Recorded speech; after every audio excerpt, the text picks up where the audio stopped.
Robert Massonneau, 5 times over. Buried in St. Paul's Lutheran Cemetery, Red Hook. This large, scroll-shaped monument has footstones for each Massonneau toward the center of the cemetery and south of the center path near a line of cedars.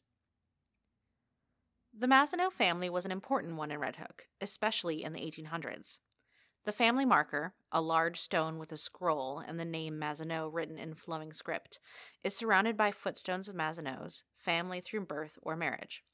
Five of them are for 5 different men named Robert Massonneau. Not all of the Roberts are direct descendants, but they are all related. The Massonneau family came to Red Hook with the arrival of Claudius Germain Massonneau, a native of France, and his wife Catherine G. Livingston. The Massonneaus were initially merchants in the village, and they eventually owned the Red Hook Tobacco Factory. According to historian Claire O'Neill Carr, quote, "The tobacco industry in Red Hook was established by the Massonneau family, French immigrants who in 1812 built a store at the Four Corners on a piece of property bought from John Armstrong. Claudius Massonneau built the tobacco factory just south of the store around 1830, though an early account of the family business indicates chewing tobacco and cigars were manufactured by the Massonneaus even earlier. At the factory, Robert Livingston Massonneau started the practice of reading aloud to the workers who would sit and tediously roll tobacco into cigars. Many were women, with the heavier jobs of cutting, packing, and drying going to the men. In the early years, tobacco was brought up to Barrytown by sloop in the summer and by horse and sleigh along the roads in winter." End quote. The factory was an important one for the livelihoods of many in Red Hook, even into the 1930s. Edmund Bassett's Reminiscences of Red Hook, published in the Red Hook Advertiser in 1926 to 1927, mentions various Massonneaus themselves, as well as many people directly employed by their businesses or who offered goods or services to the Massonneaus. By then, a number of Massonneaus had left the village, but when they passed away, they were interred at St. Paul's. Bassett recalled the tobacco factory was Red Hook's oldest business, and that tobacco sold by the barrel first adopted the red hook as their trademark. As to the 5 men named Robert Massonneau buried at St. Paul's, the oldest, Robert Claudius Massonneau, born 1797 and died 1877, married Elizabeth Waldorf, born 1808 and died 1874. Elizabeth was the daughter of Christopher Waldorf and Regina Benner. Robert Claudius was the son of Claudius and Catherine. The next Robert Massonneau was Robert Livingston Massonneau, born 1825 and died 1898, who married Emma Clark Strobel, born 1839 and died 1906. She was the daughter of Reverend William D. Strobel, a minister of St. Paul's, and Abby Anna Engs. These Massonneaus lived at the corner of Broadway and Fraley Street, according to an 1867 map of the village. This Robert was important to his community, having served over 20 years as the president of the First National Bank at Red Hook, as well as being the Robert noted as reading aloud to the tobacco factory workers. It was as the bank president, however, that Robert made an impression on Edmund Bassett, who described the bank at the corner of Broadway and Prince Street and its president this way, quote, "We now come to the Red Hook Bank. Robert L. Massonneau was president, Mr. Krause cashier, and Clarence Shook clerk in the old days. I went to the bank as a boy, but I was afraid of Mr. Krause and Mr. Shook. They seemed so stern, but everyone loved Mr. Massonneau.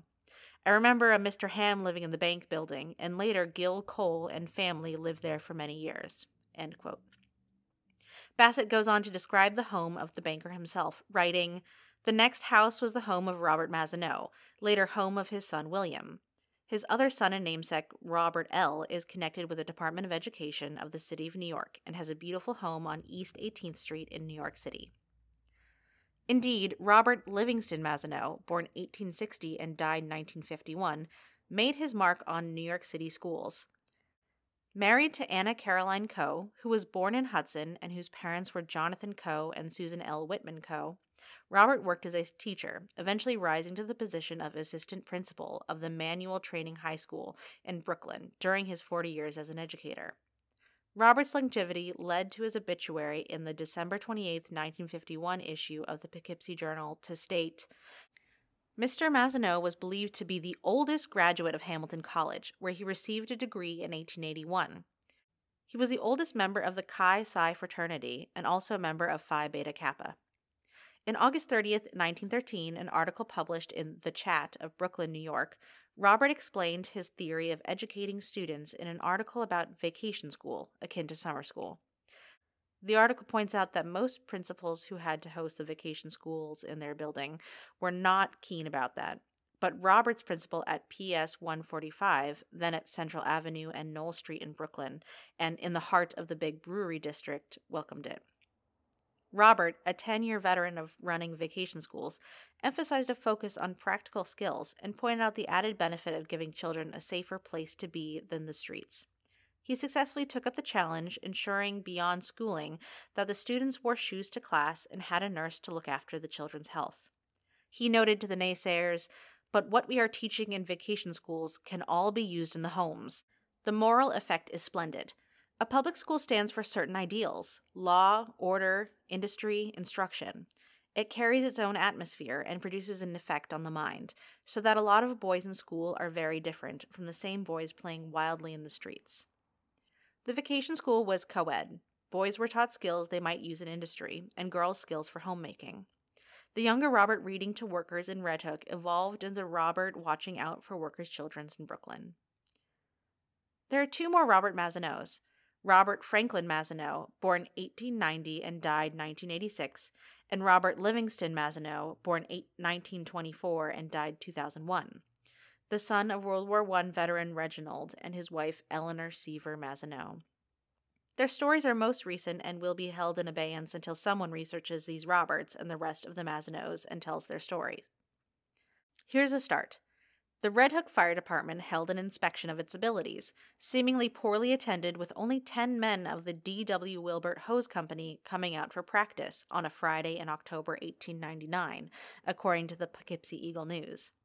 However, the fire company did well despite the manpower shortage, reporting, "A trial of our water force was made, however, and was very satisfactory, as water was thrown over the tower of St. Paul's Lutheran Church, and at least 15 feet above the signal weather pole, making over 100 feet, which will easily cover any building in town. As well as an active and efficient fire department, our citizens feel quite a comfortable sense of security from fire." That equipment came in handy because the very next night, the news from Red Hook was reported, "Our fire department was called out at Saturday night at about 12 a.m. to fight a lively fire in a barn belonging to E.F. Massonneau. The barn was entirely consumed, but by the efforts of our efficient firemen and the great force and supply of water, the fire was confined to the barn, thus saving the tobacco factory, the Massonneau building, and the adjacent property." It is assumed that the E.F. Massonneau listed as the owner is Edward Francis Massonneau, born 1836 and died 1905, also buried in St. Paul's Lutheran Cemetery next to the very church over whose tower the fire department had practiced shooting water.